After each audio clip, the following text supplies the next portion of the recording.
I am gonna make a little cooking video.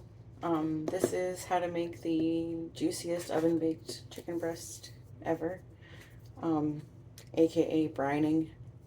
For some reason, I thought brining was harder than it is. It's literally just marinating kind of thing. The key ingredient, of course, is salt. So um, it's going to be 1 tablespoon of salt for every cup of water or liquid that you use. I'm going to do 4 cups, so I'm going to do 4 tablespoons of salt. Ish. 2, 3, 4. All right. I'm using iodized sea salt, but whatever salt you like, I guess. And before I add the water, I'm going to add my seasonings. This is the part you can really do whatever you like with. I've done like a teriyaki style marinade where I added like soy sauce and honey and some other things. This is going to be for a sort of Italian seasoned chicken salad. So I'm going to try to go with some more Italian-esque flavors. I don't know. I'm not Italian, so forgive me. I also don't really measure my seasonings. As someone once said, it's something you measure with your heart. So I'm going to put in oregano. I hate these little shaker caps. But, all right. I'm going to be seasoning the chicken, like, again, once it goes in the oven. So don't have to have a lot. It's just going to have to flavor it. So this is basil. All of this is dried. I wouldn't advise using fresh herbs for this, but you can do what you want. This is a peppercorn medley that also has allspice in it, which I didn't know when I started using it, but I love it. You can use regular pepper or whatever.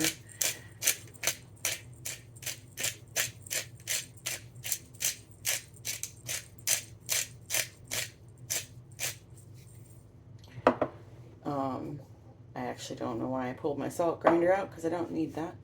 I'm going to put in some onion powder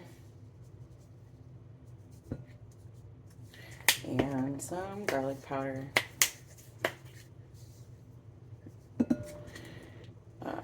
Again, measure with your heart.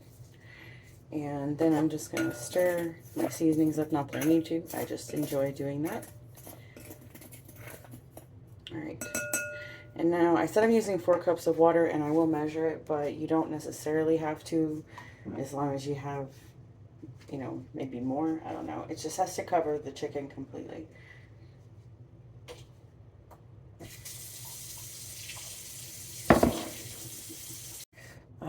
I went ahead and added the 4 cups of water in.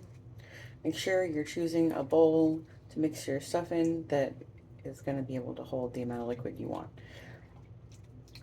I'm just stirring it up. And I did use warm water because it's going to dissolve the salt, I think, a little quicker, or at least that's how I feel. And kind of steep the herbs, if you will. And then you just have to wait for this to cool down before you add your chicken to it, because you don't want your chicken to sort of like par cook before you put it in the fridge, just to cook it again later. It doesn't seem like good food safety practices. We don't put hot liquids or warm liquids in the fridge. Harbors bacteria and stuff. Something. I'm actually going to add a splash of lemon juice to this.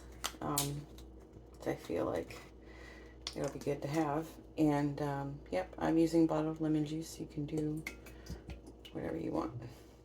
But a little bit of acid is good for tenderness too. And it's not going to make the chicken necessarily taste lemony at that level, but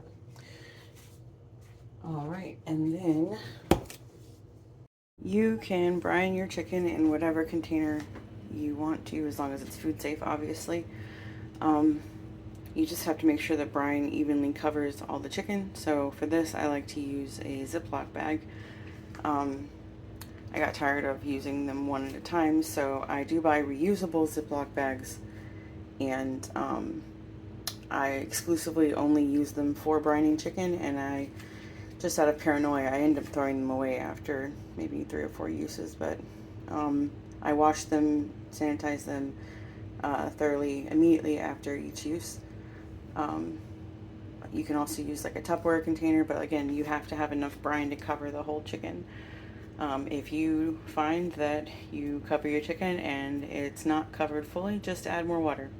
That's all you have to do. The same amount of salt and whatever else you put in there is still in there. It just has to cover it. But the way I load up my Ziploc bag with my brine and chicken without spilling it everywhere, I prop up a bowl, a clean bowl. In the sink, I put the Ziploc bag kind of inside of it, and then I get my chicken. This is my chicken. I'm using almost 2 pounds. It's 3 chicken breasts, boneless, skinless. They weren't on sale, unfortunately, but I already had all of the ingredients that I needed to make what I'm making, except the chicken, so, you know, that's what I'm gonna do. 3 chicken breasts for a chicken salad makes quite a bit for 2 people. That's who I'm making this for, me and my boyfriend. This is something that can get eaten over a few days if you can go that long without finishing it off. I can't record myself putting the chicken into the bags because I'll have to wash my hands, but I will be back. Chicken is in the bag. I didn't place it in there any special way because I'll readjust it when I seal the bag up, or after, I mean. I'm gonna put the brine in there. I couldn't film myself pouring it because I needed both hands. You know what? So anyways, the brine is in the bag with the chicken. I have to seal up the bag. Again, we'll be using 2 hands. And now the chicken is sealed. I couldn't film this part of the process, again, 2 hands, but it's important if you're using a bag to push out as much air as possible. That way you get maximum contact of the brine to chicken. After this, you're just going to, well, I put my bag, my Ziploc bag of chicken inside of a grocery bag, just for added leak protection, I guess, and then I set that in the fridge. This is the bag inside the bag. As you can see, there is like a little air pocket because I couldn't quite get all of it, but for the most part, chicken is maximally covered. I just kind of spread it out so it's as flat as I can get it. This is time of truth. If you can make sure you seal your bag really well, because if you get this part to this part and you have a leak, it will suck. So anyways, yeah, so this is like this, and then I like to lay it so that I can put it in the fridge. And so you can brine this overnight, and obviously that's going to give you like maximum flavor effect, maximum, brine effect. However, if you only have a couple of hours, that will totally work. You will not be disappointed at the quick version, which is actually what we're going to make today. So I'm only going to have this in for 2 or 3 hours, and then I will be baking it. Alright, so the chicken, it's been a few hours, about 2.5-ish, 3 hours, something like that. And before I take the chicken out, this is how I set up. I have a plate with some paper towel on it, kind of folded up a bit to minimize the hangover amount of paper towel.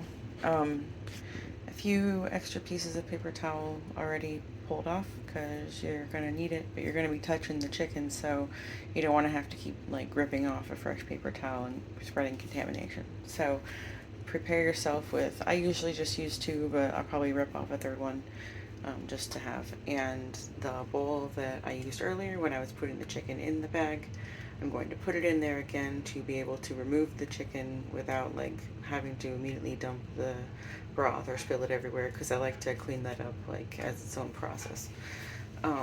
So that so not shown before, but another piece of equipment I use is tongs. I saved the plastic bag that the other bag was resting in because I'm going to use it as my temporary trash can. My trash can's under the sink, so I don't want to have to like open the cabinet or leave it open. So I use this, put all my trash that I make in there, and then just throw the whole bag in the trash can on its own. Alright, I have the chicken, the bag of chicken in the bowl, and I'm going to I'm going to describe what I'm going to do because I'm going to have to turn this off while I do it. You're going to take a piece of chicken and sort of tap any excess liquid you can off with your other hand. Bring the plate with the paper towel on it over here, and you're going to place it on that paper towel. Alright, so while I'm not using it, because I'm doing this one chicken breast at a time, oh, oven's ready. Doing this one chicken breast at a time. Oh, that reminds me. I forgot to say, I put my oven on at 375 degrees. I should have said that sooner. My mistake. So anyways, it's preheated to 375, and I removed one piece of chicken and put it on my plate. So as you can see, it's wet from the brine. That's where the extra paper towels come in. You need to pat down this chicken on both sides, removing as much excess moisture as you easily can. So after you pat down one side, I just use the same paper towel I'm using already. I flip it over with that, and there's little crevices on one side usually. Try to pat into that because the idea is removing excess moisture keeps the chicken from like steaming while it's cooking, so it allows it to cook more like consistently with what you're trying to do. So like this little fold here, everything. Okay. So I have put my first paper towel in there. I realize now I did need 3 paper towels. This chicken's been patted off. I'm going to carry it over to my prepared pan, which I also forgot to list in my steps. So I have a baking pan. I use baking paper, and I guess it's called parchment paper. But I'm going to be putting the chicken on here, evenly spaced apart. The chicken is on the pan. I'm probably going to move it over a little bit, but I'm going to repeat this until I have all 3 chickens on the pan. Okay, the chickens have been patted dry. They are positioned roughly where I want them on the pan. At this point, we are going to oil them up a little bit. I'm going to use olive oil in this case because Italian flavor, whatever. But you can use whatever oil you like within reason. I'm going to go in with some more oregano, a little more basil, even though you can see there is some already stuck to it. I like to over season, also known as seasoning with my heart. And we're going to do garlic because can't have too much. Not pictured here because I forgot to grab it is that pepper with the allspice. I'm also going to use that. But I'm going to very lightly coat the chicken in the olive oil, and then I'm going to season both sides. Ultimately ending with the smooth side of the chicken up. I'm not sure if that's important, that's just how I like to do it. And once I do that, I will be back. The chicken have been coated in oil and seasoned on both sides. It does look like a lot of seasonings, maybe it is. I like there to be a good little crust on my chicken, and I like a lot of flavor, so anyways, this is going to go in the oven that was preheated to 375 Fahrenheit for about 30 to 35 minutes. Your chicken should come to 165 with a meat thermometer, but let's be realistic, and a lot of people don't have a meat thermometer laying around. So if in doubt, you could cook it a little longer, but honestly, for this amount of chicken, 30 to 35 minutes should be good. Plus, don't forget you're going to be letting the chicken rest before you ever cut into it, which is going to bring it up a little more. So anyways, this is going into the oven for 30 to 35 minutes at 375 Fahrenheit. Alright, this is the finished chicken.